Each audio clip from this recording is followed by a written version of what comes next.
Hi, pre-algebra class. I just wanted to do a quick video for you to remind you of the things that we covered today during class. We were learning about the circumference, finding the circumference of a circle. And we learned that the circumference was the distance around the circle. And so it's kind of like perimeter in a way, but it's like if we would undo a circle and kind of straighten it out, that would be the measure of the circumference that we would find. So there's a couple key terms that we need to know. First of all, like I said, the outer distance around the circle is the circumference, okay? And we have two terms that we need to remember in here.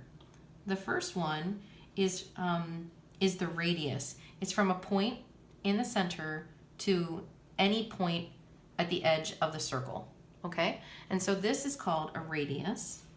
And then a diameter would be from one side of the circle straight through the center to the other side of the circle. And so that would be a diameter. So I've got a radius here and a diameter here. And both of these are necessary in order to help us find the circumference of our circle. A long time ago, someone figured out that the measure of the diameter and the measure of circumference were related to one another by this constant that we know as pi. And the symbol looks like that, and it's a measure of 3.14.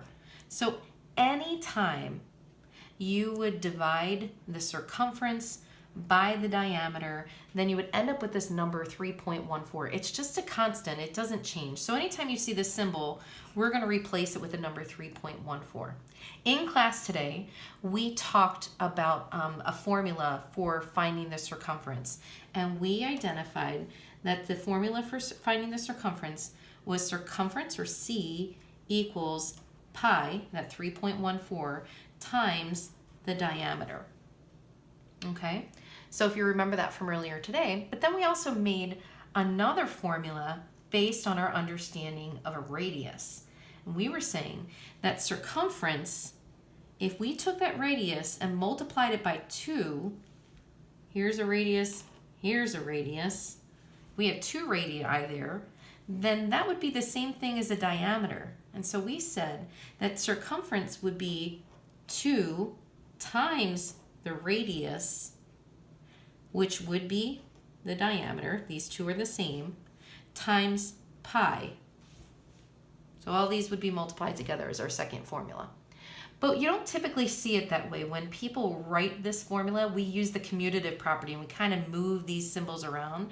And so you would see it as circumference equals 2 pi r. That's how you're going to see it most often when you go forward in junior high, or if you're in any algebra class in the future, okay? So these are our two main formulas that we're going to look at, and we're going to practice finding the circumference using those formulas, okay? Throughout my video, again, please pause. You already have some background knowledge on this, so try the problems on your own first, and then I'll show you how to solve them, okay? So take a look at this first question up here. Pause the video, try it on your own, and then I'll explain how to solve it, okay? It says find the circumference for a circle with a diameter of 6.2 feet, or 6 2/10 feet. All right, if I want to find the circumference of this circle, I just want to draw a quick diagram for a second. It's going to help me to remember what I'm looking at. I'm going to draw my circle there. I'm looking for this circumference. I'm going to go back to my two formulas. Let me write my formula down. I know that circumference equals pi times the diameter, and I also know that circumference equals 2 pi radius. Okay, all of those being multiplied together. So looking at this formula and looking at my question, I want to find the circumference for a circle with a diameter of 6.2, or 6 2/10 feet. Now, I'm going to use this formula because I know the diameter. So I'm just going to plug in numbers. So I'm looking for the circumference. I don't know that. That's my unknown. I'm going to plug in what I know. I'm I'm going to rewrite my formula. C equals pi times diameter. This is a very important step. Please start there. I know I have my formula right up here and I could refer to it, but every time you try a problem or start a new problem, please start with the formula at the top. That will help you to stay on track. Now I'm going to plug in everything I know. Don't know circumference yet, that's what I'm trying to find. But I know that pi is my constant, 3.14, and I'm going to multiply that times the diameter. I should have put that in there right there. Sorry, I'm making it an extra step. 3.14, my diameter was 6 2/10. And so, calculating that rather quickly, I find out that my circumference equals 19.468 feet. So I can round this to circumference equals, or is about 19 feet, and you can round that. Okay? All right. My next question, moving on here, says find the circumference for a circle with a radius of 18 inches. All right. So they gave me, I'm looking for the circumference, they gave me the radius, and so I'm going to use this formula. Circumference equals 2 pi times my radius. Okay? So still going to draw a little circle on the side. I'm going to double check. I'm going to show my understanding of a radius. I have that as 18 inches. Okay? I think you can attack this two different ways, my friends. I could use this formula, or I can multiply this times 2 right away, and I can end up with, C times, know that my diameter is 36. I did that mentally in my head, but I'm going to stick with this formula to begin with, okay? So I'm going to plug in what I know. My circumference equals 2. I'm going to use this little star symbol so I don't get confused with decimal points in case I have any, times pi, which is 3.14, times my radius, which is 18. Okay? I'm going to tackle this first. I'm going to rewrite my next line. C equals 2 times 3.14 is 6 2/28 times 18. You just got to bring that straight down. And so my circumference equals 113 400 inches. And I can say that C is approximately 113 inches. All right. Going on to my next problem. Again, make sure that you are stopping the video to practice these on your own. If you haven't yet, make sure you try it for this one, okay? So I have a circular fountain that has a radius of 10.2 feet. Find the diameter and the circumference. All right, I'm going to read that one more time. A circular fountain has a radius of 10 2/10 feet. I need to find the diameter and I need to find the circumference. All right, so think about this for a second. When we were looking at our problem from before, we were looking at the relationship between my radius and the diameter. What did we notice about the radius and the diameter? What is the relationship? Yeah, we noticed that if you multiply that radius times 2, then you end up with the diameter. So the diameter equals 2 times the radius. It's essentially just given that other line because the diameter reaches from one point in the circle, across the center, to another end point in the circle, all the way across. And so if I plug my numbers in, diameter equals 2 times my radius, which was 2 times 10 2/10. And so my diameter equals 20 4/10. And I need my unit, which is feet. All right. So I could now use this diameter to help me find the circumference. Going back to what I know about circumference, I have some formulas here. And now that I know my diameter, instead of multiplying it by 2, I already did that step. I essentially took care of this and this. So now I can take care, or just jump into the formula, circumference equals pi times the diameter. So I'm going to write that down first. Circumference equals pi times the diameter. I'm going to fill in everything that I know. Circumference equals 3.14 times 20 and 4/10. I got that from the diameter that I just solved. I'm going to do some quick math here, and I find out that my circumference is 64 and 56 tenths hundredths thousand. So 64 and 56 thousandths feet. That's really specific. So typically you would round it, and you would say circumference is about 64 feet. Okay? Not so shabby, right? All right, my friends. So now we're going to head into some word problems to make sure that we can transfer our understanding to some more complex problems, okay? Take a second to pause your video, read through it a couple times, and try this one on your own to see how far you get, and then I will solve it for you in just a second. All right, it says the diameter of a merry-go-round is 63 feet.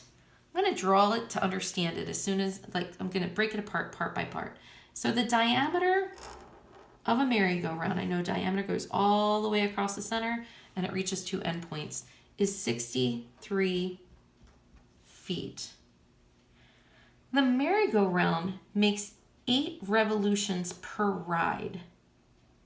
How far would someone who's positioned on the end of the merry-go-round travel during one ride? Okay, well, this isn't what I quite expected.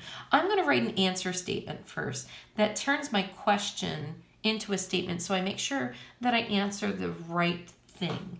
It says, how far would someone who is positioned on the end of the ride of the merry-go-round travel during one ride? Each person would travel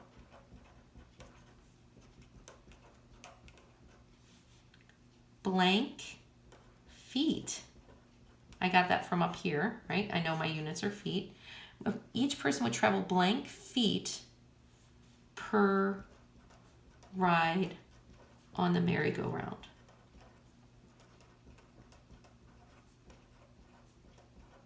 All right, so I've got my answer statement, but let's tackle this for a second. I'm going to read it one more time. So I've got my diameter. The diameter of a merry-go-round is 63 feet. The merry-go-round makes 8 revolutions per ride. That means that the merry-go-round is going to go around in a circle 8 times. Okay? And so it says, how far would someone who's positioned on the end of the merry-go-round, so somebody's positioned right here, how many feet would they go around on one ride, which is 8 revolutions? Okay, I think I got this now. So I need to find the circumference. Do you see why we need to find the circumference of this? Because each time they go around on one revolution, they're traveling the distance of the circumference. And so I'm going to use my formula, circumference equals pi times diameter in this case, because I was given the diameter. Okay? And so I'm going to plug in what I know. Circumference equals 3.14 times 63. And quick math, I've got circumference equals 197 and 82 hundredths feet. Okay. Does that answer my question though? No, it doesn't, because that's only one revolution. That's the circumference. So it would be like going around one time. I need to make it go around 8 revolutions. So think about it for just a second. How would I calculate that distance? Yeah, I would have to take this circumference and multiply it times 8, because we're going around 8 times. So I would take 197.82 5.82 feet times 8 revolutions, and that would give me 1,582.56 feet, which I would essentially round to about 1,583 feet per ride. Hopefully that makes sense to you. If not, watch it again. Watch the back it up the video up a little bit and watch it one more time, and that should help you through this type of problem. Okay, so we've got a similar kind of problem for this next one. Pause the video, make sure you try it on your own this time now that we have some experience with it, and then I'll explain it to you in a second. All right, a Ferris wheel, so we're dealing with kind of the same thing. Merry-go-round, Ferris wheel, they're both round. A Ferris wheel has a circumference of 44 yards. Let me draw that in. They've got the circumference. This is how I like to draw it, because now I know that I'm dealing with the circumference. So that was 44 yards. Going around was 44 yards. Each spoke of the Ferris wheel needs to be repainted. So I'm thinking of like a spoke on a bike. You know how the spokes of the bike come out like this? And so that would be considered one spoke. So a spoke is essentially a radius right here, okay? So each spoke of a Ferris wheel needs to be repainted. The maintenance crew is able to paint at a rate of 5 feet per minute. How long will it take to paint all 10 spokes on the Ferris wheel? You go ahead and read it one more time to yourself to better understand what they're asking.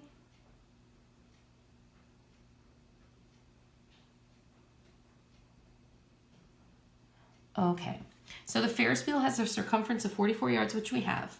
Each spoke needs to be repainted. So can you picture them up there on the Ferris wheel taking care of that? The maintenance crew is able to paint at a rate of 5 feet per minute. I don't think we need this quite yet. I don't think we're ready for it. So let's pause right here to find out something about these spokes. We're going to use the formula that we have, but what are we missing right now? We're not missing the circumference. We're missing the radius. So looking back at our formulas, we're going to use circumference equals 2 pi r in order to find our missing value, which is going to be the radius. So let's tackle that. Circumference equals 2 times pi times the radius. And we don't know the radius yet. So tackling this, we can plug in some things. I know the circumference, so I'm going to plug that into the beginning. So circumference equals 44 equals 2 times 3.14 times this radius. I can simplify. I end up with 44 equals 6/2800 times the radius. Now think to yourself for a second. How can I get the radius by itself? I've got to isolate this variable in order to determine what its value is. Yeah, I got to divide this side by 6/2800 and this side by 6/2800, because whatever I do to the one side, I have to do to the other side, and this will isolate my r, my variable r. So 44 divided by 6/2800 equals about 7 yards. It's approximate. It's like 7.006 or 7 6/1000. Okay, but it's about 7 yards. Okay, now let's go back. I'm going to put this here as a 7. And let's go back to the question now. Ferris wheel has a circumference of 44 yards. Each spoke of the Ferris wheel needs to be repainted. We kind of tackled all this. We're good. The maintenance crew is able to paint at a rate of 5 feet per minute. Oh, this should be yards, I think. I meant to change this to yards. I lied. Yards. Let's keep it simple there. Okay? The maintenance crew is able to paint at a rate of 5 yards now per minute. How long will it take to paint all 10 spokes on the Ferris wheel? Well, they just gave us a clue here. There's 10 of these guys going on. 1, 2, 3, 4, 5, 6, 7, 8, 9. Throw in another one here. I wouldn't ride that Ferris wheel if I were you. But it gives us an idea that there's 10 spokes on it, okay? So each of these radii are 7. So how many yards of these spokes are they going to have to paint? Yeah, they're going to have to paint 7 times 10 of them, 7 yards times 10. So they're going to have to paint about 70 yards. This is about here. I know this is an exact measure, but this was an approximation here. So this is going to be an approximation here. So we rounded this number. This is going to be kind of rounded, okay? So if they paint 70 yards, I got to go back to the problem. I got to reevaluate it again. The maintenance crew is able to paint at a rate of 5 yards per minute. I should have written my answer statement. It will take blank, they did minutes to paint all 10 spokes on the Ferris wheel.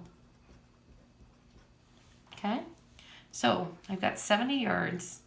They're able to paint 5 yards per minute. Okay, so think about that. I've got 70 yards, I paint 5 yards per minute, so I've got to divide this by 5.